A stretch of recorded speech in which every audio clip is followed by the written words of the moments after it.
The day was June 15th, 2016. It was the last day of school for students in Stafford County, Virginia. Let's see here. Tara Lowry, a mother of two, was organizing the classroom where she was a teacher's assistant. It was an early release day for students. Tara asked her older son, Jake, if he could pick up his little brother, Jesse, from school. Jake was sort of angry that day because he had to sit in the office the whole 9 yards. He would get that way sometimes because he was so sleep deprived. So he picked him up, took him home, and I called a little while later, gave him time to get home, and I called him and I said, "Are you okay?" He's like, "Yeah, I'm fine now." With both of her sons safe at home, Tara continued to organize her classroom. A few minutes later, she learned that her life would never be the same. And all of a sudden the phone rang, and it was Jesse. And he's screaming in the phone. And I'm like, "You've got to calm down. I cannot understand a word you're saying. Take a breath." Okay. So then he told me. I was like, "Hang up and call 911. He did, went outside, followed their directions completely. I threw my phone at one of my coworkers and told her to call my husband because I couldn't even find his name in the phone, in my phone. I was out. And she's like, "What do I tell him?" I said, "Just tell him Jake killed himself." And all I could do was scream.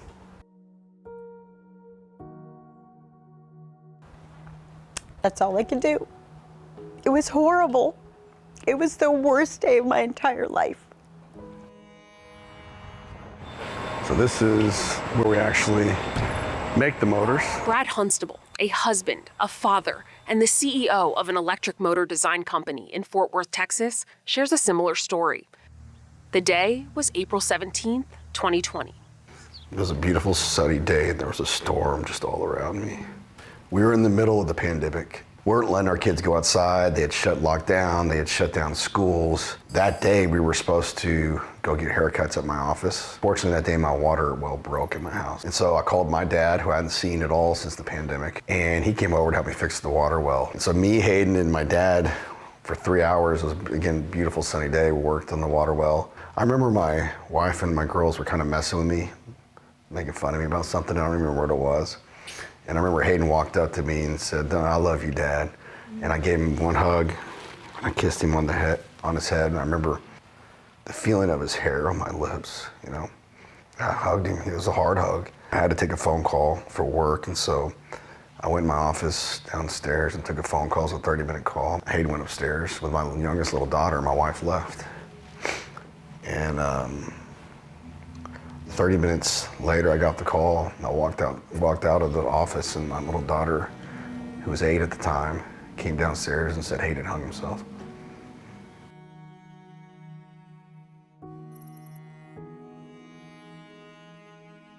Brad Hunstable, Tara Lowry, two parents whose children made the decision to end their own lives. A copy and paste chain message was circulating on social media, claiming suicides in the United States had increased by 200% since the start of the pandemic. In reality, CDC data show suicides in the U.S. decreased by 3% in 2020 when compared to 2019. The data for preteens, adolescents, and young adults, however, tells a different story. In November 2021, the Centers for Disease Control and Prevention released the Vital Statistics Rapid Release. In 2020, the data showed there were more than 6,600 deaths by suicide among youths aged 10 to 24. The youngest groups, aged 10 to 14, saw an increase of 8% from 2019 to 2020, while those 15 to 24 saw a 2% increase. So while the youth suicide rate in the U.S. did increase in 2020, the pandemic did not spark the rise in youth suicide like the copy and paste message implied. According to the Vital Statistics Rapid Release from 2020, which tracked suicide rates among adolescents and young adults from 2000 to 2018, those rates have been on the rise for more than a decade, which Dr. Benjamin Shane, head of child and adolescent psychiatry at North Shore University Health System, can attest to. Mental health in youth has been deteriorating for a while, definitely before COVID, probably for the last 10 years, with an increase in kids seeking services for common things like depression and anxiety, and increase in suicide attempts and suicides. And this is true, again, even before the pandemic. From 2000 to 2007, the youth suicide rate in the United States stayed around a rate of 7 per 100,000, according to data from the CDC's National Vital Statistics reports. 2007 marked the beginning of a dramatic shift. By 2018, the youth suicide rate increased by 57%, from 6.8 per 100,000 in 2007 to 10.7 in 2018. And in 2020, the Centers for Disease Control and Prevention ranked suicide as the second leading cause of death among youth aged 10 to 14. To get a better understanding of the many factors that contribute to the rise in youth suicides in the United States, the Verify team read through studies and spoke with child psychiatrists, parents, and counselors. Together, they addressed the rising rate of mental health disorders in youth, the impact of increased screen time and decreased access to mental health services, and the need for more conversations about the risk factors and warning signs of youth suicide. A month and 1 day away from turning 17. 12 years with someone that I love with all my heart, and I would take those 12 years. If it was 0 or 12, easy choice for me all day long, even if I had to go through all that pain.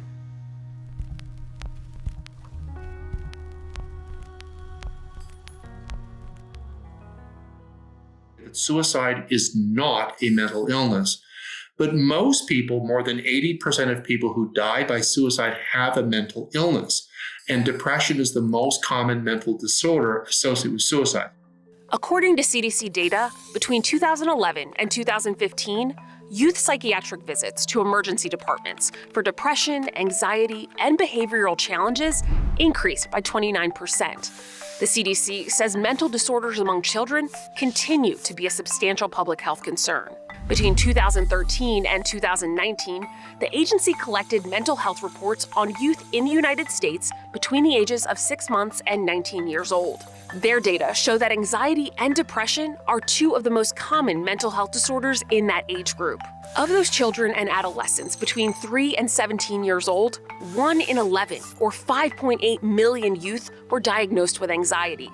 And among those 12 to 17 years old, 1/5 had experienced a major depressive episode at some point in their life. In 2019, CDC data show more than a third of high school students reported persistently feeling sad or hopeless in the past year, and nearly 20% had seriously considered attempting suicide. But we have to remember something. Suicide is never caused by a single event. No one has ever died by suicide because of one reason. Research into suicide has revealed dozens, in fact, in some studies, over 100 risk factors for suicide. The Suicide Prevention Lifeline lists the risk factors and warning signs of suicide. While they don't cause or predict a suicide, according to SAVE, a suicide awareness organization, these changes in mood or behavior do make it more likely that someone will consider, attempt, or die by suicide. But experts say spotting those signs has fallen on a shrinking number of people over the years, as access to mental health services has been decreasing.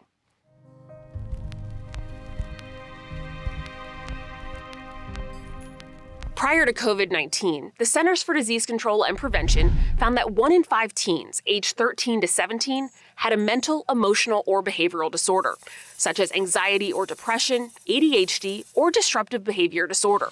But only about 20% received care from a mental health provider. The Brookings Institute, a national public policy organization, called the need to expand access to mental health services a national imperative. Recent data from the American Psychological Association shows that out of more than 100,000 U.S. clinical psychologists, only 4,000 of them specialize in children and adolescents. School psychologists are also in short supply, leaving children without enough support in the classroom. The National Association of School Psychologists recommends a ratio of 1 school psychologist per 500 students in public schools. But in 2019, their data shows that that number was actually closer to 1 per 1,200 students. At the start of the pandemic, as schools went virtual, activities were canceled, children were stuck at home, and hanging out with friends was highly discouraged, experts say the pressures on youth mental health continued to increase, while access to mental health services became even more strained, as children reported feeling more isolated. The CDC collected data on youth emergency room visits from mid-March to mid-October of both 2019 and 2020. Between those time frames, the number of children aged 5 to 11 who visited emergency rooms for mental health reasons increased by 24%, while children ages 12 to 17 who visited for mental health reasons increased by 31%.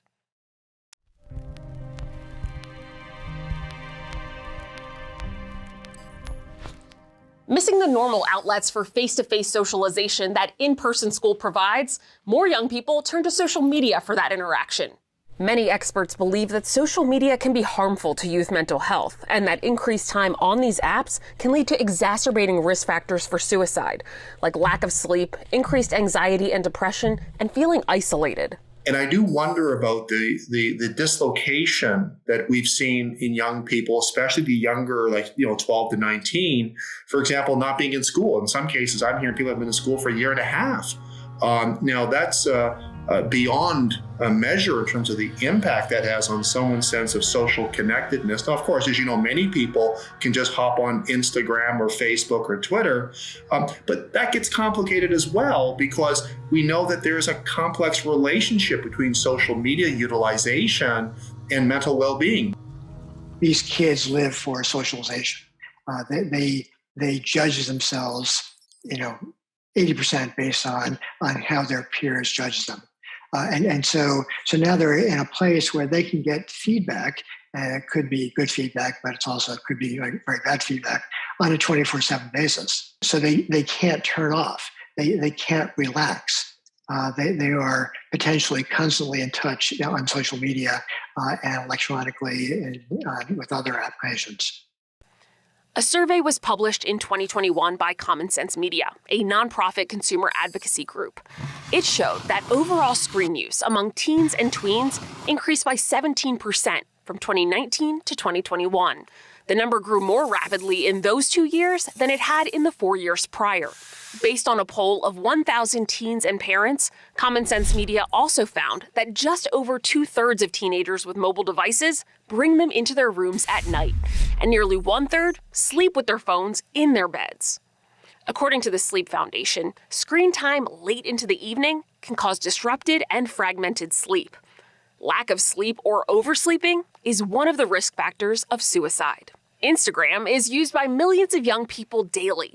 In 2019, Common Sense Media asked young people on social media to rank the apps they wouldn't want to live without. Instagram was tied for third, with 13% of the vote, behind YouTube and Snapchat. Researchers inside Instagram have been studying how the photo sharing app affects its young users. Internal research presented by Instagram in March of 2020 shows the company knew that the app is harmful for many young people, and especially more harmful for teenage girls than any other social media platforms. According to Instagram, teens blame Instagram for increases in the rate of anxiety and depression. And among teens who reported suicidal thoughts, 6% of American users traced their desire to kill themselves to Instagram, according to the company's internal data. The company says it's taking steps to improve the platform to address these issues. There isn't a lot of data around social media use and feelings of social isolation in children, but in 2017, the University of Pittsburgh studied about 1,800 U.S. adults aged 19 to 32 to analyze the impact of social media use and feelings of social isolation. The data show that young people with high social media usage seem to feel more socially isolated than those who aren't on social media as often.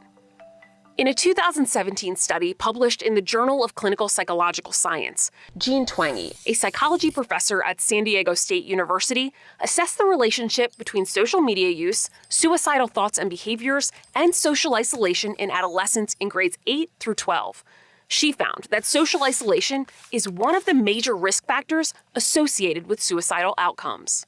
In a blog post about her research, Twenge said, "We found that teens who spent 5 or more hours a day online were 71% more likely than those who spent less than an hour a day to have at least one suicide risk factor." She emphasized that overall suicide risk factors rose significantly after 2 or more hours a day of time online.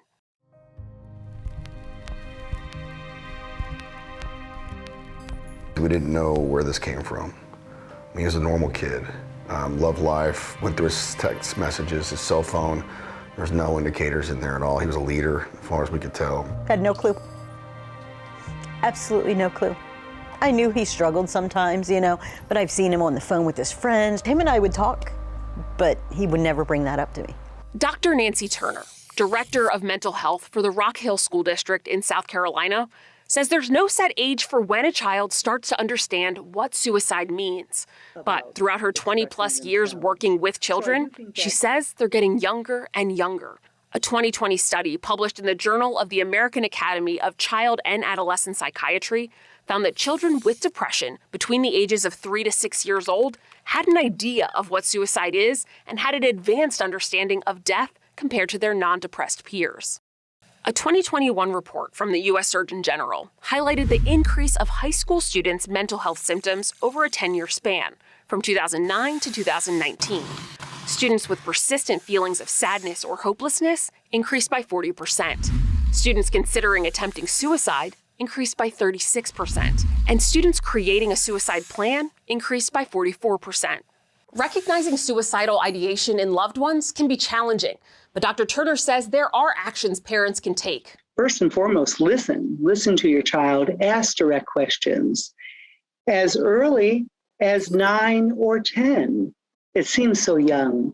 However, if we're hearing signs and seeing signs of depression or seeing signs of students feeling alone, or they may feel rejected, parents notice this. They might think, well, they're going through something. Don't wait. Be direct. Ask questions. Dr. Turner notes that there are small warning signs parents might miss: a change in eating or sleeping patterns, if they start giving away their personal belongings, if they lose interest in their favorite pastime, they drop out of an after-school activity, or suddenly withdraw. And Dr. Turner's advice to parents? Ask that direct question. Are you thinking of hurting yourself? Are you thinking of killing yourself? Tara Lowry and Brad Hunstable hope the conversation about youth suicide won't stop with their stories. My big thing is it's got to get out into the schools and out into the public. Everybody thinks it's the elephant in the room and nobody wants to talk about it. And it's right in our faces. Talking about mental health in school has traditionally been taboo. And I get it. It's a scary topic. I mean, suicide and depression, anxiety are very scary topics. And when we don't know what we don't know, we tend to pull back. And unfortunately, that's the wrong thing to do. I am one of those. I am done with this. I'm done with people hiding it. It's got to get out there. It's got to get out there. If you or someone you know is in a crisis or having thoughts of suicide, call the Suicide and Crisis Lifeline at 988. The Lifeline can also be reached at its former number, 1-800-273-8255, or online at 988lifeline.org.